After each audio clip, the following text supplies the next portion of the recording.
Oke, assalamualaikum warahmatullahi wabarakatuh. Jumpa lagi teman-teman Tren Quran. Bismillahirrahmanirrahim.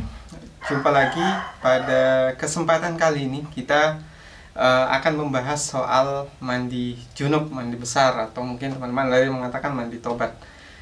Nah, tutorial mandi wajib yang sudah kita share videonya, sudah ada puluhan video. Nah, teman-teman, ini terkait soal pertanyaan karena banyak yang komplain kenapa tutorial mandi wajib di berbagai channel itu berbeda-beda. Sebenarnya yang benar yang mana dan mana yang harus diikuti. Nah, ini akan kita jawab, tapi sebelum itu kita bumper dulu.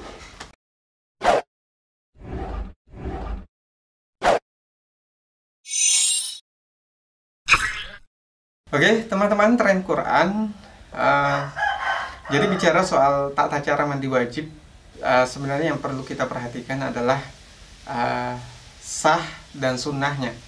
Jadi apakah kita mau mandi wajib secara sempurna, maka ikuti apa yang disampaikan oleh Rasulullah dan dijelaskan secara rinci oleh mazhab-mazhab yang kita ikuti. Atau kalau misalnya kita terburu-buru, tidak cukup waktu untuk mandi wajib secara sempurna, maka pastikan mandi wajib yang kita lakukan itu sah. Nah, saya sudah bahas di video paling awal di channel ini bahwa ketika kita ingin mandi wajib, maka perhatikan apa rukun mandi wajib. Karena rukun ini nantinya akan menentukan mandi wajib kita sah atau tidak. Terlepas dari itu, misalnya wudhu dan sunnah-sunnah lainnya, misalnya kalau dalam mazhab Syafi'i berkumur itu bukan bagian dari sunnah. Kalau itu tidak kita lakukan, kita sudah niat membasahi seluruh tubuh dan menghilangkan najis dari seluruh tubuh, maka itu sudah kita anggap sah. Tapi belum sempurna karena belum mengikuti sesuai dengan sunnah dan ajaran dari beberapa mazhab yang ada. Nah, pertanyaan teman-teman soal kenapa tutorial tata cara mandi wajib atau tutorial tata cara mandi junub, mandi besar atau mandi tobat di YouTube itu berbeda-beda. Nah, ini saya jelaskan teman-teman.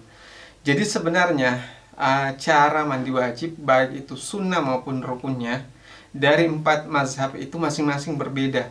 Nah, yang kita ajarkan di channel ini hanya fokus ke mazhab Syafi'i. Jadi mazhab Syafi'i itu rukunnya atau sesuatu yang menjamin mandi wajib teman-teman itu sah atau tidak itu tergantung dengan rukun ini.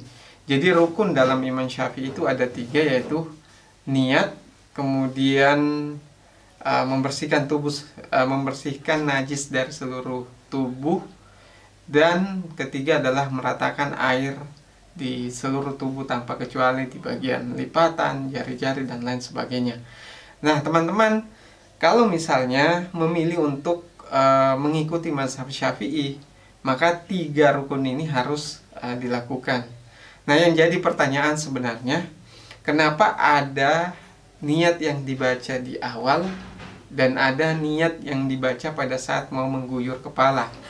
Nah, kalau teman-teman mengacu pada mazhab Syafi'i, maka niat itu dilakukan pada saat setelah mencuci tangan, mencuci kemaluan, setelah berwudu, dan setelah menyelah-nyelah air di kulit kepala. Jadi setelah kulit kepala itu sempurna basah semua, baru kemudian kita berniat pada saat mau mengguyur kepala di guyuran pertama.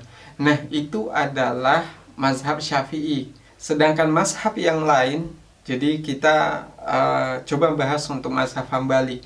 Jadi mazhab Hambali, rukun untuk mandi wajib sah tidaknya itu ada 3 juga, tapi yang berbeda karena di mazhab Hambali ini rukunnya adalah niat, kemudian membaca tasmiyah atau basmalah, dan meratakan air ke seluruh tubuh. Nah, di sini ada perbedaan.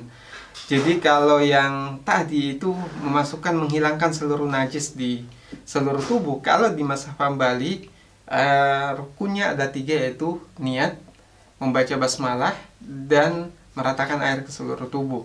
Nah, mungkin kenapa menghilangkan najis itu tidak dimasukkan dalam mazhab Hambali sebagai rukun sahnya, karena pada saat kita membasuh seluruh tubuh, tentunya kita sudah berusaha untuk menghilangkan hadas atau najis di tubuh kita. Nah, adapun niatnya, niat dalam mazhab Hambali itu tidak dilakukan pada saat mau mengguyur kepala, tapi dilakukan di awal sebelum melakukan semua aktivitas sunnah.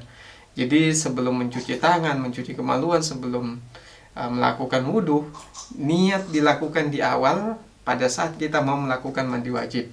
Jadi niat dulu, kemudian rukun yang kedua dilakukan yaitu membaca basmalah, dan seterusnya mencuci tangan, mencuci kemaluan, berwudhu, baru kemudian mengguyur air ke seluruh tubuh. Hanya saja di dalam mazhab Hambali, jadi setelah kita mencuci tangan, itu tetap memasukkan langkah menggosok atau mencuci semua bagian tubuh yang terkena najis, termasuk kemaluan, kemudian bagian-bagian tubuh, misalnya kita habis menginjak kotoran hewan misalnya, itu juga dicuci. Dan di langkah-langkah dalam tata cara mandi wajib yang diajarkan dalam mazhab Hambali, juga dimasukkan langkah yaitu menggosok bagian tubuh pada saat mencuci. Jadi kita tidak hanya sekedar menyiram, tapi menggosok bagian tubuh, baik itu terkena najis atau tidak, untuk mendapatkan hasil mandi wajib yang lebih bersih, dan hasilnya tentunya lebih memuaskan buat teman-teman yang belajar tata cara mandi wajib. Saya juga merekomendasikan ini. Adapun karena tadi kita baru membahas mazhab Syafi'i dan Hambali, mazhab Hanafi dan Maliki juga berbeda, teman-teman. Adapun dalam mazhab Hanafi, rukunnya juga ada 3, yaitu berkumur-kumur, memasukkan air ke dalam hidung, dan membasuh ke seluruh tubuh. Jadi dalam mazhab Hanafi, niatnya bahkan berbeda dari 2 mazhab yang kita sebutkan sebelumnya, yaitu berkumur-kumur, memasukkan air ke dalam hidung, dan meratakan air ke seluruh tubuh. Nah, itu dalam mazhab Hanafi. Adapun dalam mazhab Maliki, rukun mandi wajib itu terdiri dari 5, yaitu niat, kemudian meratakan air ke seluruh tubuh, kemudian ketiga adalah menggosok badan, keempat itu harus muawalah, yaitu berturut-turut, dalam artian ketika mandi wajib itu tidak diantarai dengan aktivitas lain, dan yang terakhir adalah menyelah-nyelah air ke rambut. Nah, 5 ini adalah perbedaan dari mazhab-mazhab lainnya. Tapi teman-teman, dari 4 mazhab ini, kalau teman-teman sebagai orang Indonesia yang dominan menggunakan mazhab Syafi'i, maka saya rekomendasikan di channel ini cukup menggunakan tutorial yang berdasarkan mazhab Syafi'i. Lalu seperti apa dalam praktek mazhab Syafi'i? Yaitu dimulai dengan mencuci tangan dulu, kemudian mencuci kemaluan, berwudu, menyala-nyala air di rambut, baru kemudian setelah itu niat dan mengguyur air ke seluruh tubuh, dan lakukan secara merata, dan semua najis juga sudah hilang di awal yang sudah kita lakukan. Jadi setelah mencuci tangan, mencuci kemaluan, dan sekaligus mencuci semua najis yang lengket di tubuh, baru kemudian berwudu, kemudian menyala-nyala air di rambut, kemudian niat, dan setelah itu mengguyur air ke seluruh tubuh sampai rata sempurna. Nah, itulah perbedaan dari keempat mazhab tersebut. Tapi saya sudah sampaikan tadi bahwa saya merekomendasikan untuk menggunakan mazhab Syafi'i khusus untuk orang-orang yang berada di Indonesia, karena memang mayoritas mazhab di Indonesia adalah menggunakan mazhab Syafi'i. Jadi teman-teman, ini sudah menjawab pertanyaan teman-teman, kenapa di beberapa tutorial tata cara mandi wajib itu berbeda, mana yang harus diikuti. Nah, ini sudah kita jawab. Jadi kalau teman-teman suka video ini, silahkan share ke berbagai sosial media, dan jangan lupa komentar kalau masih ada yang kurang dipahami. Oke, mungkin itu dari saya. Sekian dari saya. Assalamualaikum warahmatullahi wabarakatuh.